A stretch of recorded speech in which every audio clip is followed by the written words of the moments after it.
We've confirmed that Eichmann was here. I mean, that's not even in question. So now we just need to get the details. Along Hitler's potential southern escape route, Mike, James, and their translator Katja land in Vipiteno, a town in the Tyrol border region. Hello, nice to meet you.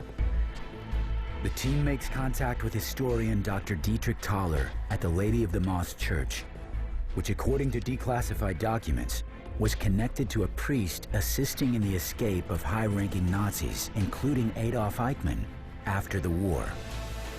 We've learned that the priest here, just after the war, was helping a number of Nazis that were on the run. We were wondering whether you can help us in any way. Trotzdem sind natürlich in der Bevölkerung einer kleinen Stadt verschiedene Geschichten erhalten geblieben. He says very little official research exists on the subject, but there are still a lot of stories within the community.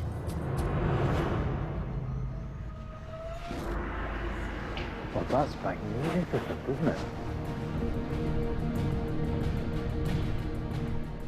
Do you actually know who the priest was at that time? In dieser Zeit war Dekan Corradini. The priest at the time was called Corradini. Corradini was here for 20 years, and he would give aid to Nazis fleeing through the area. Thousands were coming through here. So what we've got here is Father Corradini housing them, giving them help. I mean, what else is he doing? There's documentation that they were rebaptized. Baptized? Why? Darüber ist für mich bis heute unerschlossen. He doesn't know. This is bizarre to me, James. A baptism. I am completely revolted by this information. Being baptized as a Catholic means you are cleansed of all sins you have previously committed. I don't buy that high-ranking Nazis known to have committed mass murder really repented of their sins. You see this baptismal record. This is pretty standard. Would there have been a baptismal record of that time? There are registries dating back over centuries.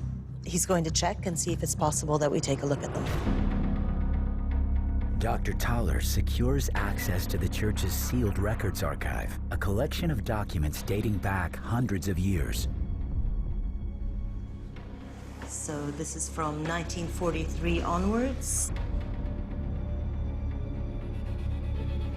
A lot to go through here. I mean, there's so many German names here.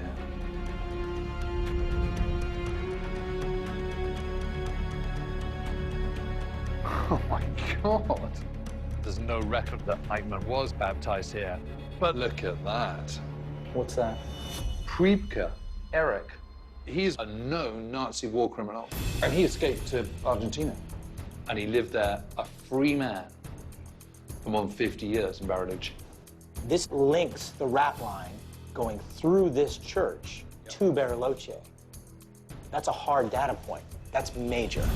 Erich Priebke was an SS commander who was responsible for the deaths of hundreds of Italian civilians in an action called the Ardeatine Massacre.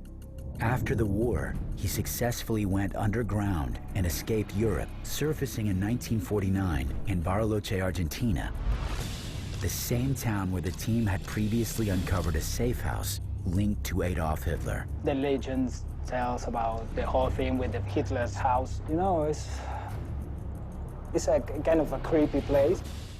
Ah, this is also really interesting. He gets another identity. He wasn't called Erich Priebke anymore. He went as Otto Pape. Erich Priebke had been cleansed. He came here as a fleeing Nazi war criminal with the blood of hundreds on his hands, got complete absolution for that, and left here a new man with a fresh start and a new name. What's amazing is you've got two really well-known war criminals here. One, Adolf Eichmann, we know he was here. Then we've got Erich Priebke too, another really infamous war criminal. And he's not just being held by Corradini, he's being baptized. And we know that both men ended up in South America with completely different names.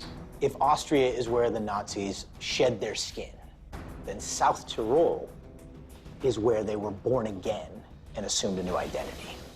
Thus far, we've been able to establish that Nazis shed their identities in Austria Everyone threw everything away because then no one was a Nazi. Eine neue Welt. These Nazis then moved to the Tyrol region, retrieved caches of loot, were able to be baptized, assume new identities, and then move on. This unassuming Catholic Church is possibly the most important point on the rat line. Any high-level Nazis who entered this church could have left this church with a new identity and a new life ahead of them.